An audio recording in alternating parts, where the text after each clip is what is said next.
Hi, you've tuned in to Radio Northern Beaches, your Listen Local station, right here on the Northern Beaches of Sydney. You can find us on your radio dial at 88.7 and 90.3 FM. Can't get to a radio? No worries. You can always stream our program live from anywhere in the world at rnb.org.au. And for listening on your own schedule, our podcasts are available globally at rnbpodcast.com.au. So be sure to follow and subscribe so you don't miss any episodes. Now, here is our latest podcast. Hello again, listeners. Community Radio, Northern Beaches, 88.7, 90.3 FM, streaming live, www.rnb.org.au. I'm Michael Lester, and our program is Oz Music. As our guest today, Dami Im. Dami has an absolutely fascinating both life story and incredible journey through music. A slice of multicultural Australia. Delighted to welcome you, Dami, to Oz Music on Radio Northern Beaches. Hello, hello. You came over, I believe, having been born in South Korea at about the age of 9 or 10 to live in Brisbane. And you've been living and still live there now, and on and off, you spent a lot of time over in South Korea. Is that right? Yeah, I was there earlier this year. I was filming a TV show, and pretty much before COVID, I was going every single year to either visit or to work. I believe that you got into music at a pretty early age, and you're classically trained, I believe, particularly in the piano, in which you were very successful. You're a singer-songwriter these days, I believe. Your early influences come from your family, I believe, but you've obviously been influenced by other sources of music in developing your singing and writing career. My mum, she worked as an opera singer before she, had me and my brother, and we came to Australia, and very, very musical. And so since I was young, my dad, although he's never been like a professional musician, he loves music and he's played all sorts of instruments just for fun. So I've always been learning the piano, violin, the flute, and I just loved it. And then when I came to Australia, I didn't speak much English, and it was, a big transition for a 9-year-old kid. So being able to play the piano was a big, source of comfort, and it kind of gave me some sort of identity and pride. When friends saw me play, they would be surprised and go, "Oh my gosh, she can actually be good at something." We thought she couldn't speak and she's dumb, and I could do something really well. Yeah, I started my piano, doing classical piano, and I studied that up until I got my Bachelor of Music degree. And then after that, I thought I'm going to do what I actually love doing, which is to sing, write songs, and more in the pop genre and more jazz. So I got a master's in jazz singing. Then I started working as a singer-songwriter. As I say, you've had such a busy and active and very successful journey with many albums that you've made, must be 5, 6 or 7 of them. They've been very successful commercially in Australia, platinum records, debuting at #1, both as your singles in the ARIA charts when you've released them, and your albums too. But you've also achieved a lot of success, I believe, and continue to achieve success still in South Korea and in China. And you've also had a lot of exposure in Europe, haven't you? I did my Eurovision performance. I've represented Eurovision in 2016, as many of your listeners might already know. And that went really, really well. So that was the highest score that we ever got for Australia. We almost won. You came second, I believe. Is that the highest Australia's ever ranked? That's right. Yeah. Congratulations. And thank you. Since then, I've met so many beautiful fans in the Eurovision community all around the world and all around Australia that have been, supporting me. So that's been such a huge milestone and a real blessing for me in my career. And so I went back to Europe a few weeks ago to join the Eurovision on tour with 16 other artists. So that was a big, massive tour, and to just go back and see all the fans again over there. It was wonderful. So I was only there for a week, but they also came to Australia. Now, the song that you did, I believe, that was so successful in Eurovision was called Sound of Silence. Sound of Silence was my song that, I got to sing representing Australia. And it charted all over the world, and I get to, I always still sing that song in all of my shows that I do. What about the connections musically in South Korea and China? I believe that you have some ongoing connections and successes there, do you? Yeah, with China, it was something that just came out of the blue. So I released a song called Smile back in 2015, I think. And the song was actually used in a Pepsi commercial in China. So that was that back then. It was very cool. And then fast forward to this year, my manager started to get these notifications on, you get alerts of when my name gets mentioned, and it just kept popping everywhere. And we realized my people are using this song to go in their videos in their version of TikTok, in like Chinese version of the app TikTok, and basically it's gone viral. China started to chart. Every artist tries so hard to make their song go viral. They invent, dances or challenges just so that they have a chance at that. And it's really, really, most songs don't go viral. So for it to happen without me actually trying to get it to go viral, it was incredible. I wrote that song, co-wrote it with my friends, songwriters in Sweden. So have you been influenced at all by what's popular in Korea, even including, say, K-pop or?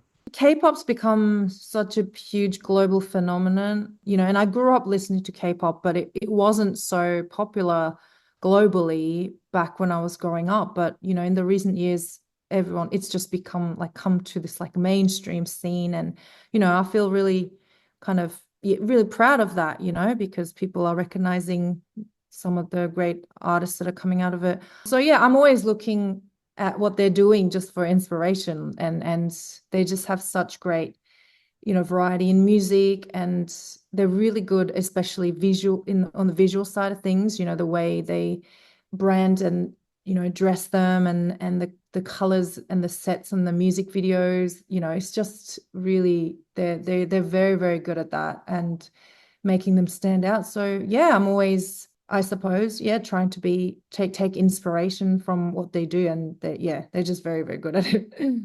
Now, Dami, is it fair to say that perhaps the really big launch pad for you, certainly here in Australia musically, was your participation and great success in the X Factor shows? And was that around 2013 or so? Yeah, definitely. Yeah, 2013 was the year that I guess most people found out about myself and my music. And yeah, that was the biggest launching pad for me. That's already 11 years ago. So an incredible process you have to go through. I don't know if it still is on.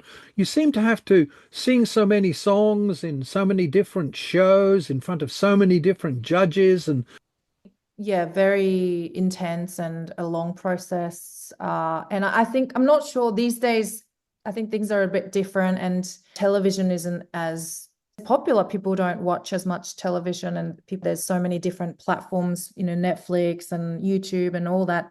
Even just back then, everyone watched the TV and we all sat around, and it was a huge platform. And to go on that, you had to go through many auditions even before you appear on TV. And even when I got the opportunity to audition on television, I was so realistic, I guess, and a bit kind of skeptical. I just thought they might edit me out completely, because I'm sure like they do edit out. They don't show everyone that's been on it, and they only show the interesting bits, because it's it's all about entertainment. If it's not interesting. So, yeah, I ended up not being edited out, and I definitely didn't expect to win. And was there a particular outcome from that process? yeah, so I got signed to Sony Music straight off the back, and also their management company. So I had a lot of navigating to do after that. And I wrote a book about all this a few years ago, just Right. that it's like so much to talk about, but it's just, it's been a journey, as they say. Well, it certainly has, and had a huge impact, from what I can tell, on the trajectory of your career. And did I hear somewhere that you learned how to sing, and perhaps even learned English language from listening to favorite singers, and particularly learned English from Kylie Minogue records? Is that? So yeah, when I first came to Australia, I was listening to Kylie Minogue and you know, the Spice Girls and those singers to learn my English. And yeah, I got to meet Kylie, of course, when I was on the show with Danny. And yeah, that was really cool. Dami has the most beautiful voice and a great sensibility and rhythm, reflecting, I think, too, it's fair to say, some of your piano and jazz training. I was taken by the title of a track of yours, Collide. Yeah, I wrote this song when I was pregnant with my son, Harry. I finished the song once he was born. It was a really tumultuous time for me becoming a mom because, you know, going from someone who is so focused on a career to suddenly thinking, okay, I'm going to be a mom and like people, what are people going to think of me? And, you know, will my career be over after this? Will everything change? And Collide was that thought process of accepting a new season in your life and letting go of the old season, but embracing the new and yeah, walking into it with courage. It's a great idea for a song, and I love the line, collide with every moment. Basically sums it up. This Christmas collection of yours, it's a wonderful selection of a lot of pretty standard songs. Santa Claus is Coming to Town, Little Drummer Boy, Rudolph the Red-Nosed Reindeer, A White Christmas, and Have Yourself a Merry Little Christmas. I wanted to make an album that really had that kind of consistent sound that was jazzy but bluesy, something that can be fun to perform live. And I just wanted to be able to perform them with my band, doing the shows with my jazz quartet, me playing the piano. These songs, they've been so fun to play. When we play live, we can stretch it out. We make little adjustments so that there can be, you know, drum solos and bass solos and all that. And we just play around. It's so interactive and it's not always set in the same format. So that was important to me, that the songs can be improvised upon and they have that kind of similar consistency, consistent sounds. And it's a wonderful sound, perhaps not what I expected, because as you've said, it's a very nice jazzy, bluesy feel with the trio, and you're playing the piano, which is great. Your voice is beautiful. The jazz rhythms are lovely, and there's a lot of vocal improvisation in there too, isn't there? Scat singing almost, isn't it? Yeah, yes. And you've even got on one of the tracks, I think, a guest performer, James Morrison, here from the Northern Beaches. Is that right? I was so honored when James accepted my invitation to come and play for the track, and just watching him record. Everyone in the room were just blown away. You know, just the lines that he came up with, what he made up on the spot. It was wow. We were like, okay, that's why you're a legend. By contrast, you've issued a single recently, Silent Night. I don't believe that actually appears, does it, on this collection? And will you just be playing the 7 tracks off the album at your show, or will you be doing other songs, including Silent Night? Oh, we're definitely doing other songs like Silent Night, Oh Holy Night, and some, you know, non-Christmas songs as well. You know, we have to sing Sound of Silence from Eurovision. Silent Night's a bit of a different treatment to the others. Yeah, Silent Night isn't as, it's not so jazzy. It's more the classic kind of ballad that you would expect with beautiful vocal harmony, gospel choir harmonies, and, you know, still playing the piano. It's a little more classic in its arrangement. Santa Claus is Coming to Town. You open the album with that. Are all these arrangements yours, or? Yeah, so I worked on this with Rick Price, who is, you know, an amazing Australian artist and a producer. And I started off playing these songs just on my piano, and I would send it to him. He's over in Nashville, so, you know, we would go on a Zoom call together and just workshop, you know, the feel and the arrangement. You're performing at various Christmas events, are you, around the country this Christmas? I've done, you know, carols events for, you know, Channel 7, Channel 9 and all those ones, which are great. But this year is the first time I'm actually doing a whole tour. So my concert of 2 hours of just me and my band singing, as opposed to like 2 songs on television. So yeah, that's been incredible. I've done my shows up in Queensland.